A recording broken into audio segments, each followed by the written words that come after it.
Selamat malam, saya Wening Anggarani dengan NIM 632000042 ingin mempresentasikan tentang kepunahan bahasa daerah.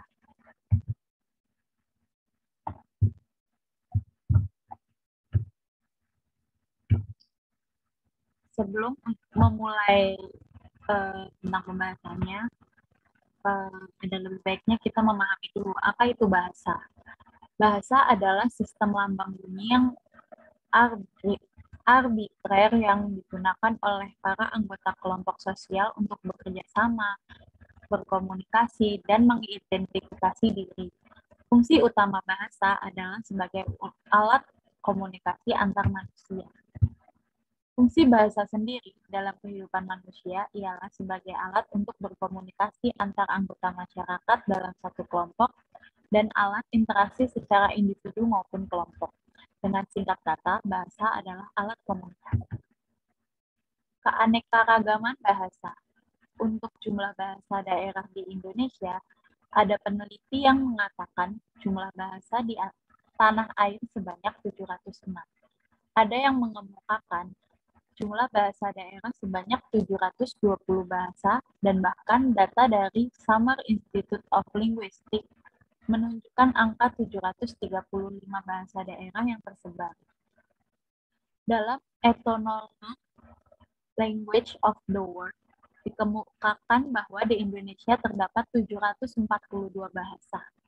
737 bahasa di antaranya merupakan bahasa yang masih hidup atau masih dipergunakan oleh penuturnya. Dapat disimpulkan bahwa bahasa daerah di Indonesia masuk ke dalam kategori beragam di antara kisaran 600 sampai 700 bahasa. Contoh, Provinsi Lampung adalah salah satu provinsi yang masyarakatnya dapat dibilang plural atau beragam. Majemuknya komposisi masyarakat yang ada di Lampung tersebut bukannya tidak berdampak bagi kelangsungan masyarakat asli Lampung itu sendiri. Terutama di kota Bandar Lampung, salah satu dampaknya adalah semakin memudarnya penggunaan bahasa asli daerah Lampung di kota ini. Pudarnya dalam penutur bahasa Lampung di kota Bandar Lampung ini dapat menyebabkan punahnya bahasa Lampung sebagai jati diri dan ciri khas daerah Lampung di kemudian hari. Contoh lain dari masyarakat bahasa yang mengalami tindak pergeseran bahasa atau language shift adalah salah satu penduduk kota metropolitan di Indonesia, yaitu Betawi. Diakibatkan oleh derasnya arus urbanisasi, menyebabkan banyaknya pendatang dari luar daerah yang mendominasi wilayah tersebut, sehingga menyebabkan akulturasi budaya besar-besaran yang berdampak pada mulai ditinggalkannya penggunaan bahasa Betawi. Faktor-faktor kepunahan bahasa daerah di Indonesia. Faktor pertama yaitu pengaruh bahasa mayoritas di mana bahasa daerah tersebut digunakan. Hal ini dapat dilihat dalam kasus bahasa Yaben yang digunakan di Kabupaten Sorong Selatan, terutama di Kampung Konda dan Wamargeti.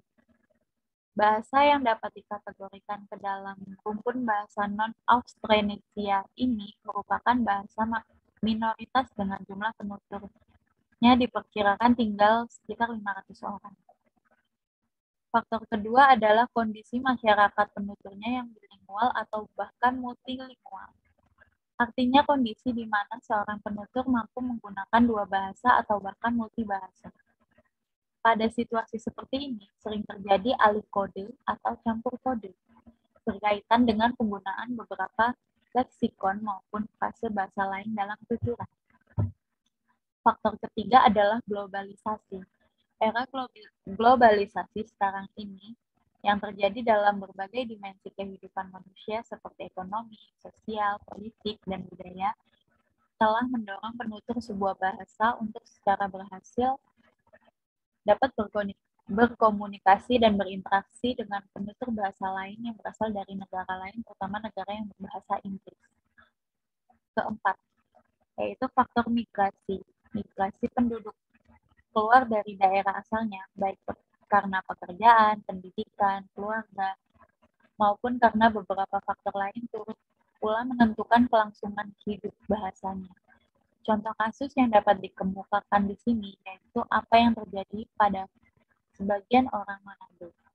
Secara umum, tampaknya mereka memiliki sifat open-minded, artinya cenderung terbuka dan cepat menerima nuansa dari luar, termasuk dalam aspek kebahasaan. Faktor kelima ialah perkawinan antar etnik. Interaksi sosial antar etnik yang ada di Indonesia, khususnya perkawinan antar etnik yang terjadi turut pula mendorong proses kepunahan bahasa daerah. Akibat perkawinan tersebut, pasangan suami istri beda etnik yang membentuk sebuah keluarga seringkali mengalami kesulitan untuk mempertahankan bahasa etniknya yang harus memilih salah satu bahasa etnik yang akan digunakan dalam percakapan sehari-hari. Faktor keenam adalah bencana alam dan musibah. Juga dapat turut menjadi penyebab kepunahan sebuah bahasa. Terjadinya kelaparan, peperangan, penyakit, gempa bumi, tsunami, dan sebagainya dapat saja memusnahkan penuturnya seperti halnya yang terjadi pada penutur bahasa Paulo di sekitar tahun 1918. Ketujuh, yaitu kurangnya penghargaan terhadap bahasa etnik sendiri. Hal ini dapat terjadi di mana saja dan cenderung terjadi pada generasi muda. Salah satu penyebab adalah pandangan mereka bahwa bahasa daerah kurang bergengsi atau kampungan. Sementara itu, bahasa lain, misalnya bahasa Indonesia, bahasa Inggris, atau bahasa lain yang dominan, dianggap lebih bergengsi daripada bahasa daerahnya. Kedelapan, kurangnya intensitas komunikasi berbahasa daerah dalam berbagai ranah, khususnya dalam ranah rumah tangga. Hal ini dapat memperlihatkan adanya jarak antara generasi tua dengan generasi muda di mana transfer kebahasaan lintas generasi mengalami kemandekan. Faktor ke-9 yaitu faktor ekonomi. Faktor ini secara tidak langsung turut pula menempatkan beberapa bahasa daerah dalam posisi diambang kepunahan. Banyak penutur bahasa daerah yang lebih sering menggunakan bahasa lain, misalnya bahasa Inggris dengan maksud tertentu. Faktor terakhir yaitu